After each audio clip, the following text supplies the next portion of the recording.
He's a leading figure on the identification and treatment of first episode or early onset psychosis, whatever way you want to call it. Now, the Professor Swaranpreet Singh, it's my duty to introduce this great man. And well, the first sign of his greatness is that he will hardly be seen like any other great man to be reaching any particular place in good time, you know. So that is what I experienced way back in 1987 and continue to experience even till date, you know. Right. Well, good to have you with us. It is such a joy, my dear. It's my privilege, actually, and my pleasure to call him Swaran. And that is how I have addressed him. The gentleman in front of you is not as old with his white beard as he appears. He is rather a young man and rather quite young at his heart, you know. So, a very, very brilliant man. Brilliance par excellence. That's all I can say. Brilliance par excellence, and which is recognized by everyone. Spend 5 minutes with him and you will feel that I'm talking to somebody who is extraordinary. Still relish your 5 paisa and 50 paisa comment. Which I carried from Bangkok, and I still have, I relish sometimes, you know, sitting alone. So, well, it's our pleasure to have Professor Swaranpreet Singh. Many of you may not know, it was a batch of 4 residents who joined, all 4 very brilliant in their own rights. One we have as the head of the department here. Other one is a director in UK of a center in a university and a professor there. He has done us so proud. The third one is doing so well in Australia. He is Dinesh Arya, who was referred to yesterday, remembered by the director because he happened to be his class fellow. So, and Hemraj, who is also inquired from Kishore just now, where is he? And he's happy and well settled in UK. So these were the 4 Johnnies who joined together, and a remarkably brilliant, I will say, all 4 of them very unique in their own way. And incidentally, that was the first batch of junior residents which I had the pleasure to interact as the young first recruited faculty member of the institute, because I had just joined in the faculty in March of 87, in February, in March of 87, and they entered the portals of PGI on 1st July 1987. Is that right, Devashish? So with this nostalgic memory of my friends around me, I have 2 young men by my side, Swaran. Let me introduce. One is Dr. Krishan Soni. Other is Dr. Devinder Rana. Hello everyone. In our department. Good afternoon. And now it's my pleasure to invite you for this talk. Ajit, thank you very much. You are invited. Can you hear me? Yeah, thank you very much for that very warm introduction and for embarrassing me a bit. I remember my very first ward round with you, and you embarrassed me even then. So some things never change. And thank you, folks. I'm so sorry. I just realized I am late. It's not a matter of habit. It's just UK timing. So I'm going to tell you a little bit about what we've been doing in the UK in First Episode Psychosis. Let me just first share my slides with you. Share. And can you see this? Yes, we can see a crane there. Right. Okay. And you can hear me? Yes, we can hear you. Yeah. Okay. So this is a stoke called the Rostock stoke. And in 1822, it was found dead in the village of Rostock in Germany. At that time, people didn't know that birds migrated. Nobody knew that birds migrated. When this bird was found, the arrow that it had was very unusual. Nobody had seen anything like it. And then somebody figured out that it was an arrow from Africa. And that chance observation was the first proof that birds migrated. Now, the reason why I present this to you is that early intervention has been something like this. There was no grand plan. There was no epiphany. There was no wonderful discovery, which people said, so now we should do early intervention. It was a series of small observations which led to early intervention in psychosis being developed. And I'm going to share those with you as part of my journey, and tie in with why I think it's time for Indian psychiatry to grapple with this issue as well. So what I'm going to talk to you, I know I have 25 minutes. I'm going to first say, what is the nature of the course and outcome of psychosis? Is it an episodic disorder? Is it a soap opera with things going up and down? Or is it like the British Empire, which is Britain has been managing its decline since the Second World War. So what is the course of psychosis? Then second, is there such a thing as first episode? Can you say, well, this is where psychosis starts? The third is, why does it matter?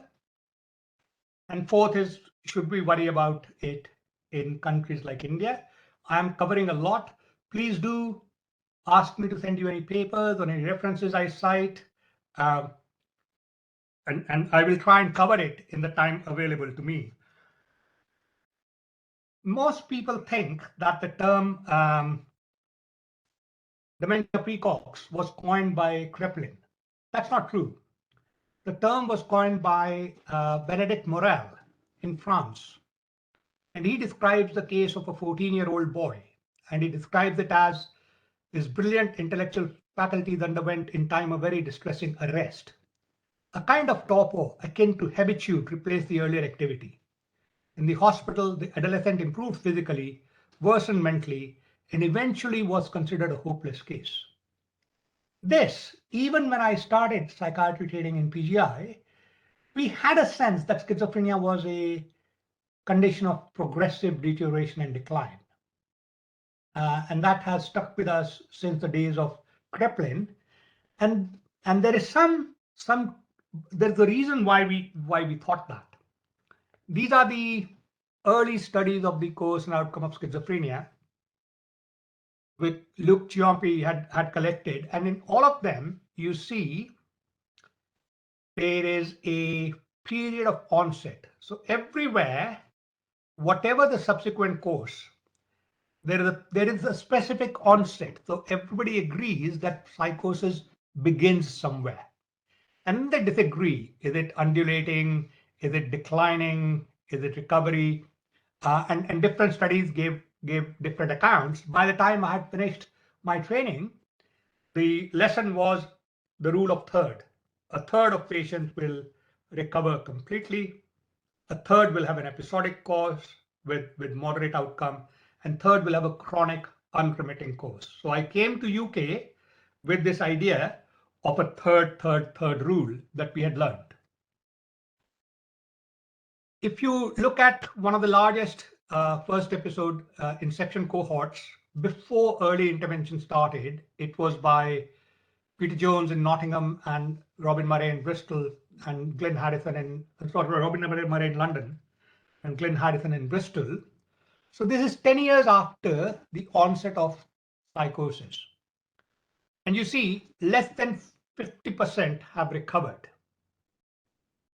And over three quarters are not in a job or in any kind of steady employment. This would suggest a poor course and outcome. Now, the surprising thing is this: antipsychotics are extraordinarily powerful drugs. 90% of people who are put on an antipsychotic will have improvement in their positive psychotic symptoms.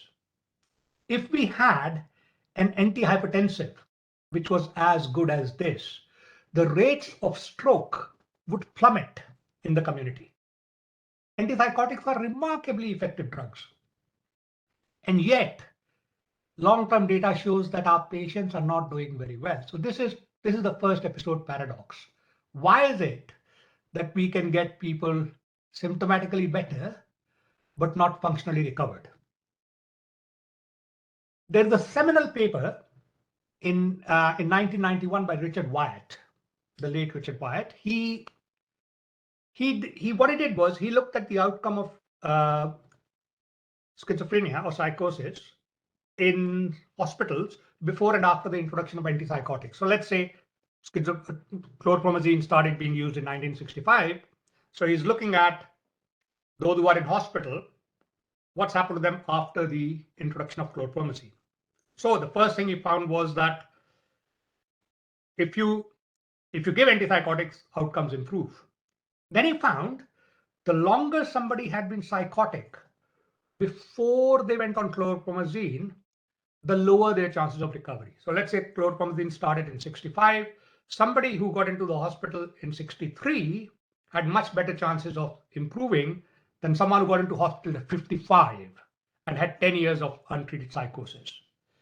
So Wyatt coined this idea of duration of untreated psychosis. The time period people have been psychotic before they get antipsychotics. And he said this: some patients are left with a damaging residual if a psychosis is allowed to proceed unmitigated. While psychosis is undoubtedly demoralizing and stigmatizing, it may also be biologically toxic.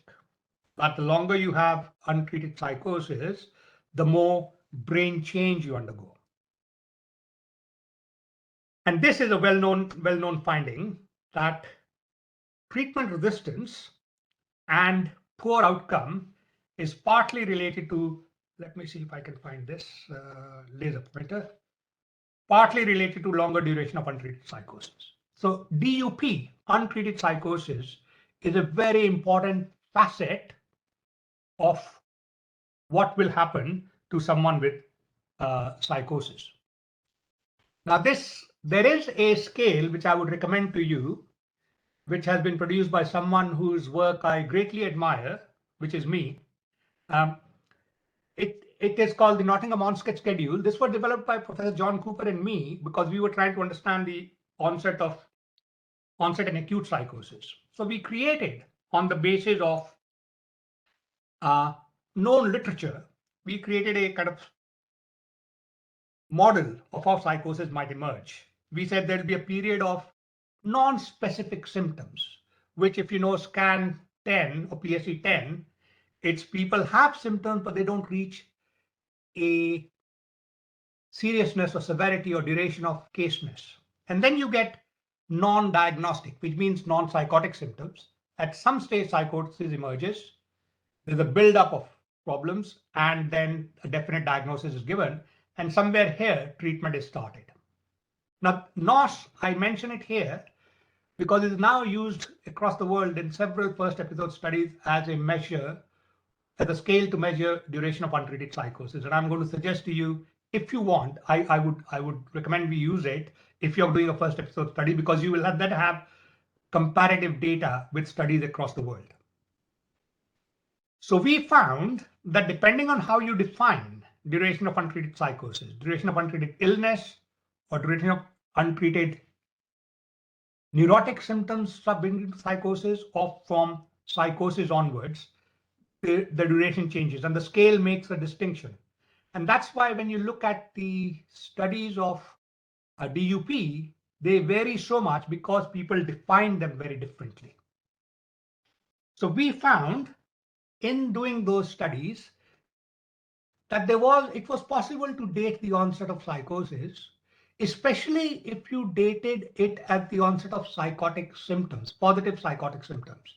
There was, in 3/4 of cases, the pattern of psychosis unfolded was the way it has been described in NOS. In 1/4 of cases, it was difficult to date, and these were the cases with very insidious onset, negative symptoms right at the start, and positive symptoms emerging very, very gradually.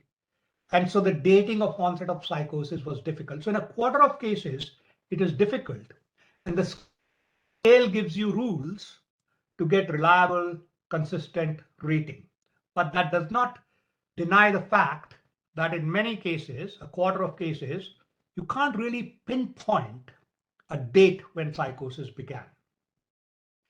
Now, at that time, I was involved in studies of community care, and we had a very interesting experiment. Nottingham was one of the DOSMED centers, and we had this interesting experiment that Nottingham had closed all its new hospitals, all its old hospitals, and started community care. Community care really in England started in Nottingham. And the old hospitals were where the DOSMED study was done. So we repeated the DOSMED study between 94 and 96.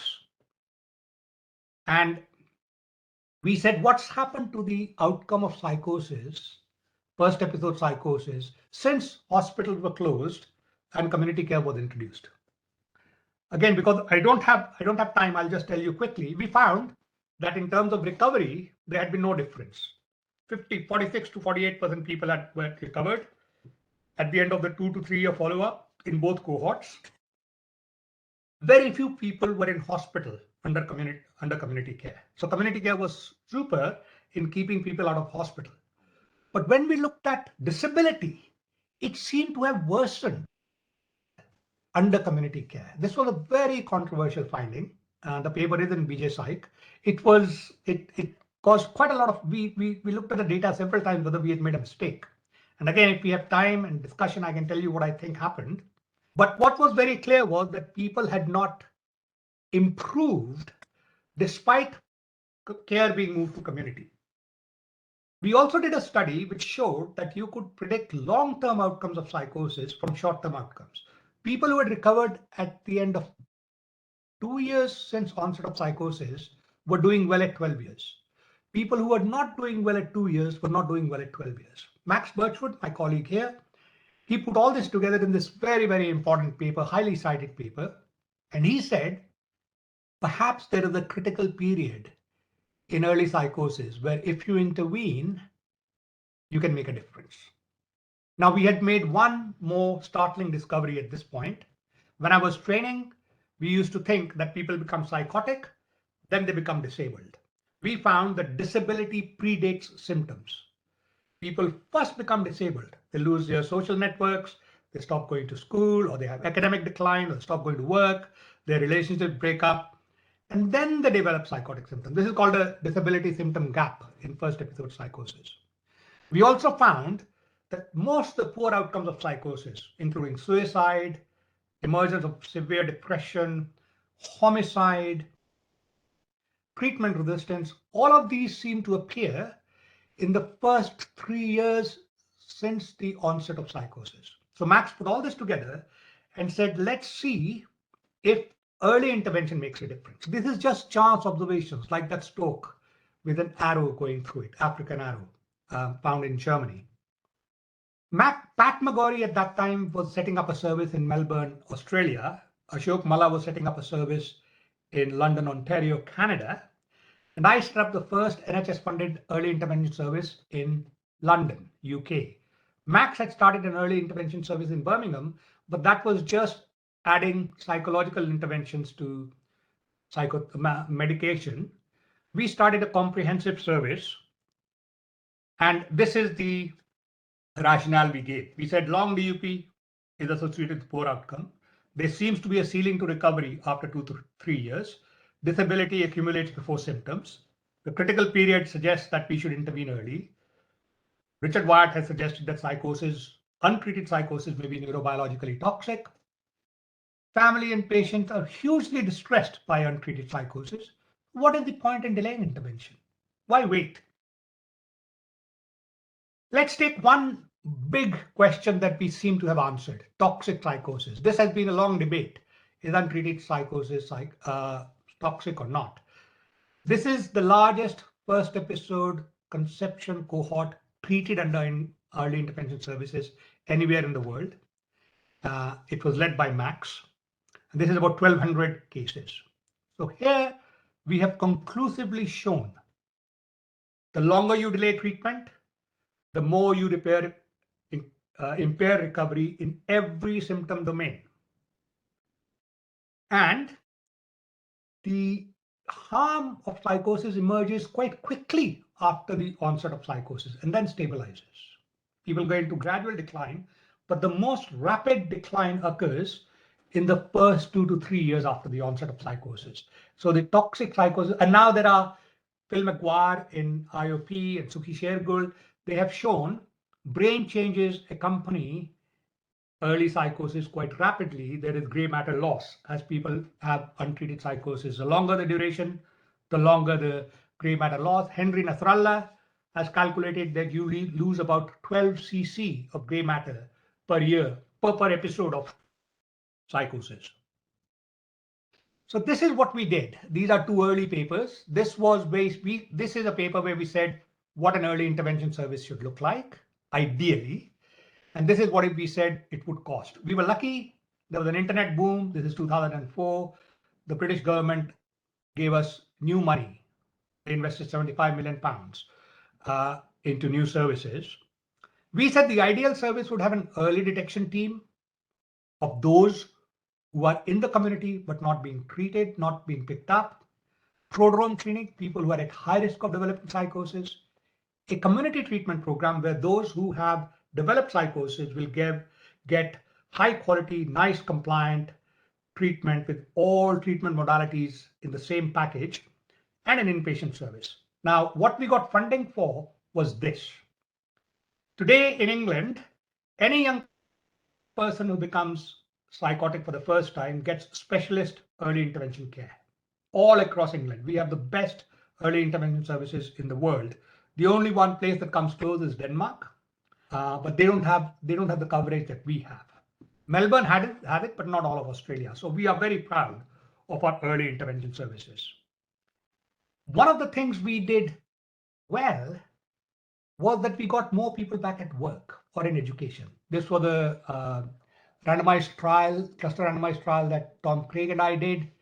This is a more recent trial in the Lancet, again from our group, where we've shown that medication will control symptoms, especially positive psychotic symptoms, but to get people back into vocation, especially in a setting like UK, where families have much less input than say India, you can put specialist recovery models into place and increase the proportion of people getting back into work or education. This was the big winner. This was what got politicians interested. Yep, psychosis, schizophrenia afflicts the young and robs them of their most productive years. It's a very expensive illness to have, even in financial terms. Getting people's life trajectories back is one of the best things we can do. This is the latest Cochrane review, which says specialist early intervention services are better than treatment as usual. 3/4 as compared to half will recover. Very few proportion will disengage, and they will have better functioning on every single outcome measure.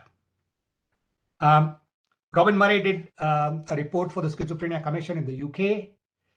This is a 2012 copy of the report. There's an update in 2017. It's fairly straightforward. It's written for the general public. I commend the report to you. And the report says early intervention in psychosis has been the most positive development in mental health services since the beginning of community care. That's high praise. Now, this is using specialist early intervention services to deliver a community package of care for first episode psychosis. We also showed that it saves money. After spending money on developing new services, every young person who comes to early intervention services in England saves the NHS £4,800 per year after paying for the service. So we have saved several million pounds for the NHS by implementing early intervention services. Our biggest success, I think there will be a slide probably later, but I'll mention it now. When I came to UK in 1991, duration of untreated psychosis, mean duration was 2 years. You had about 2 years of untreated psychosis before you got consistent treatment.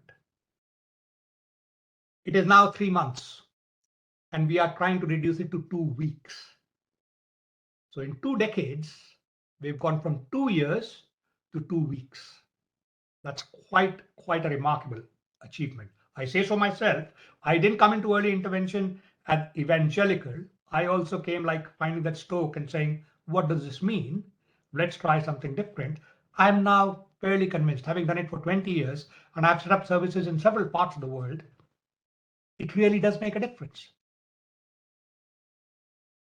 One of the things we did was we also did a massive campaign. So if some years back, if you came to Birmingham, you would have seen this poster everywhere, on buses and television, on billboards, and this is our proof of principle study comparing one area where we did this campaign with another area, showing how duration of untreated psychosis does really fall. And this is a review by Paolo Fusapoli from IOP, showing that implementing early intervention does make a difference to DUP, especially in settings like the West. Now, one thing I haven't touched is prodromal psychosis. Prodromal psychosis is a very, very contentious and complex, but very exciting area. Probably the most exciting area of psychiatry right now. I'd gladly come and tell you all about it another time. But because we are talking of first episode psychosis today, I've kept prodromal at-risk mental states out of the discussion. So in the West, our model of specialist early intervention services, providing a comprehensive package of care to first episode psychosis patients, has been a resounding success. We have reduced the duration of psychosis. We've increased the proportion of people in recovery. We have increased the number of people returning back to work or education. We have saved the health services quite a bit of money. You remember a third rule that I learned? Now what we have is we have less than 10%. We have about 8 to 9% people who go on to become chronically unwell. We have expanded the middle. We have expanded the number of people who live good lives, even having developed psychosis. And I think we have shown that the Kraepelinian pessimism about schizophrenia and psychosis is not justified, but you need to intervene in the first 1 or 2 years of after onset of psychosis. So what does this mean for a place like India? You know, where you have so many people who don't even get adequate care despite chronic illness, can we do early intervention in psychosis? Now, Rakesh, Professor Chadda is sitting over there, and he very lucky. I was very lucky to have him and Dr. Thara, who I think spoke to you yesterday. We got together and we said, how about we take the principles of early intervention, not the practice, the principle of early intervention, and apply them in a country like India. What we said was, we can't develop specialist teams. We will contextualize our early intervention model to what is available. And we'll have a protocol which will drive care for first episode psychosis. And hence people will get consistent care. The protocol was implemented in All India Institute of Medical Sciences and in SCARF Chennai. Rakesh Chadda and Thara are now writing papers about it. I will not tell you all the results about it, but it can be done. We are going to make that protocol freely available. If you are setting up an early intervention service, if you are interested in the first episode cohort, please use the tools that we have already created. You don't have to create our own. They are entirely free to use, and I will send them to anyone who wants them. We said we will also use the leverage of technology, mobile phones that everyone has in India, to see if we can overcome some of the infrastructure and capacity barriers. And we'll use a strength-based approach. What do I mean by that? What I mean by that is that when people from the West come to, say, India, all they see is the problem. They say, oh, there's poverty. People don't have houses, or people are sleeping on the road, or they only see deficits. That's the mindset. You have to live there to realize the strengths, the strength of the community, the strength of the family, the supportive networks, the social capital. We said we will make those our strength in providing early intervention. So what did we do? Now it's a big study. Only a few papers have come out. This is a paper which is on the rationale and the protocol. We have completed the study. We are writing the papers up. We are doing the analysis. But the first thing we did was we asked young people and clinicians, what's happening with first episode psychosis right now? We did it in Chennai, and we found that a lot of people, especially service users and their families, wanted something like early intervention. We developed that protocol, which I've just said I'm willing to share with you. We've just completed this paper, understanding how people seek care, and there's a long duration of untreated psychosis with lots of people seeking care from faith healers. Mobile technology work, which I'll briefly mention, Professor Chadha and Professor Mamta Sood led, and this community awareness program and early detection, which I'll again mention. We also did two things which surprisingly have not been done in India before. We did health economic evaluation of first episode psychosis. That paper will be coming out shortly. And we did implementation science study on barriers and facilitators to developing an early intervention program. Please contact me if you need any of these papers. So this is preliminary data. This is things that you know, what happened in All India Institute of the people of first episode psychosis that we treated with a protocol-driven care. You see remarkable improvement in the first 3 months, sustained over 6 months, and people who do well at 6 months are still doing well at 12 months. What is really interesting in this, which I can't figure out, and maybe someone of you can help me, the drop in negative symptom rating is dramatic in India. Nowhere else in the world have I seen negative symptoms of psychosis improve as quickly and as well as they do in the Indian setting. I do not know what it means, because in the West now everybody believes negative symptoms are part of a kind of biologically driven process. That can't be true, because in India we see remarkable improvement in negative symptoms very early on.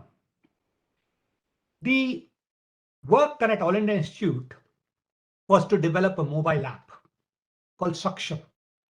It has 3 versions. It has 2 versions, a paper version and an Android version.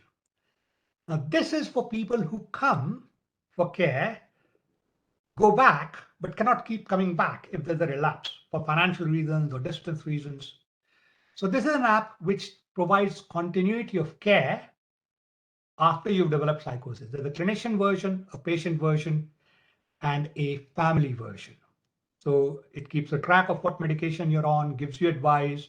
There's a library with documents. It's mostly images rather than text, so people who have poorer literacy can use it as well. And what we've done, again, I don't want to steal anyone's thunder because these papers will be coming. We've done a 3-arm pilot feasibility trial comparing the mobile app with the paper version with treatment as usual. Mobile app is the best way to deliver it. Paper version is the second best. Treatment as usual is treatment as usual. So I think giving people some form of continuity of care without having to travel back to All India Institute, without having to cover long distances, we think it works. We are now planning to put this for a large trial, a definitive trial. The thing that was done in Chennai was also very interesting. We said, let's see if we can detect people with psychosis-like symptoms emergent in a youth community. So in a part of Chennai called Annanagar, now this is again early data, the figure, this N here is now close to 15,000.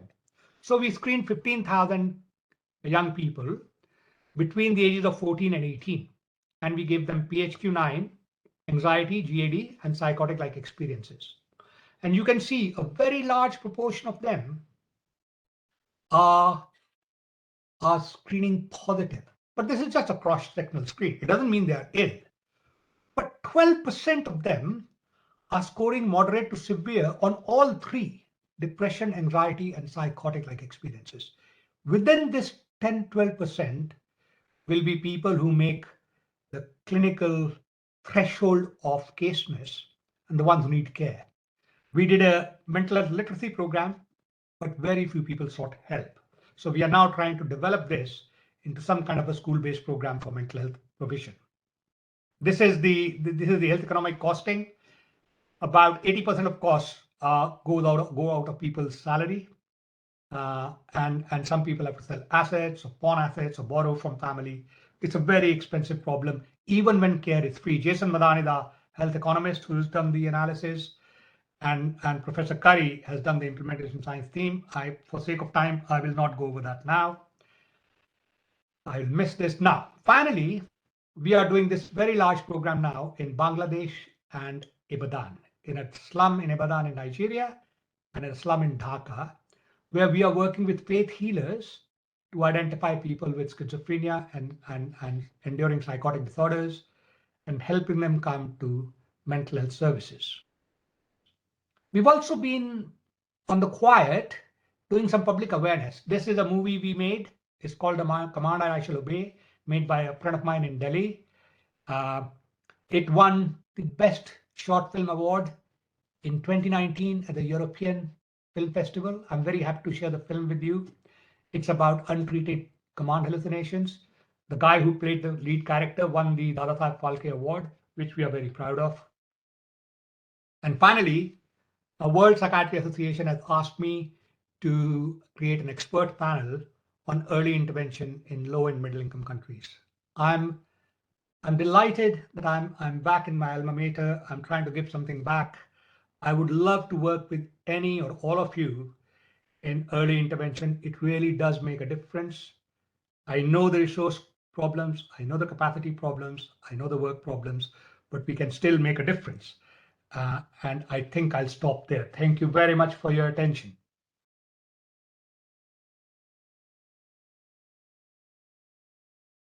Well, thank you very much, Professor Swaranpreet Singh. And this has been a real treat to listen to you.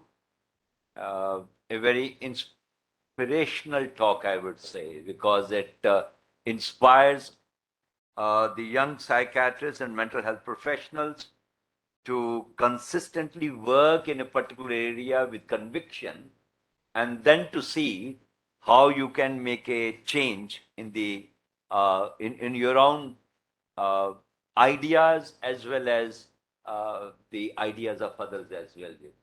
So it's been a very good talk, and we really enjoyed. I'm not too sure whether we can go ahead with any question answer session, because that will be really meaningless. I think people who are interested to interact with Professor Swaranpreet Singh can write to him, and I'm sure you'll be generous enough to. Of course, good. So you will be, generous enough to respond to them, to their queries.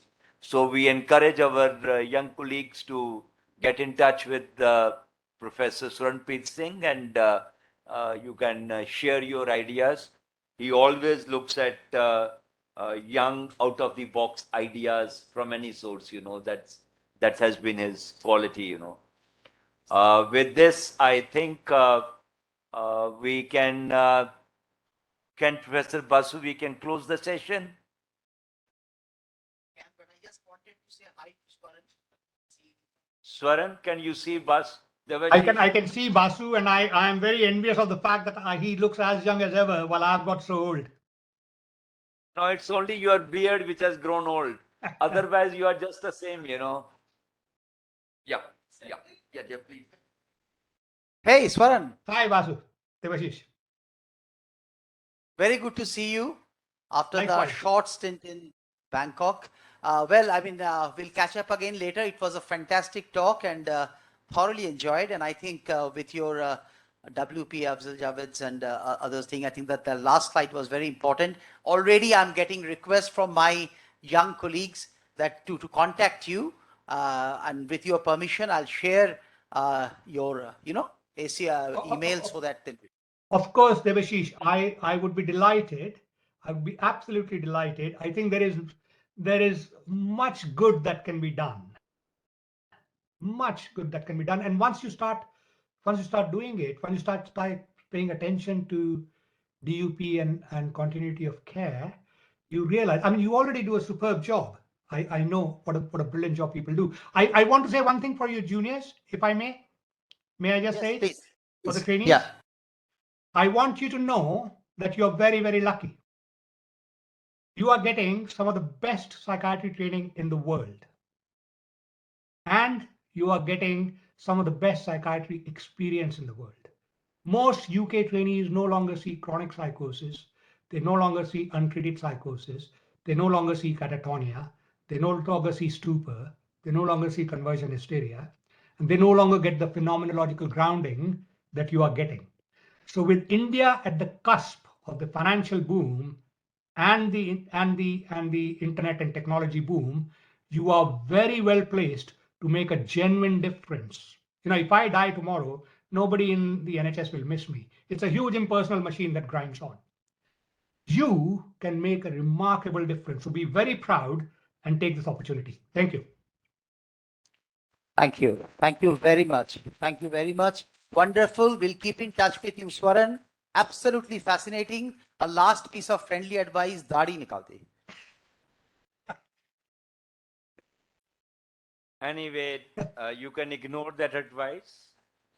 And Swaran, nice to see you once again. And we hope to catch up with you sometime when you are nearer this place.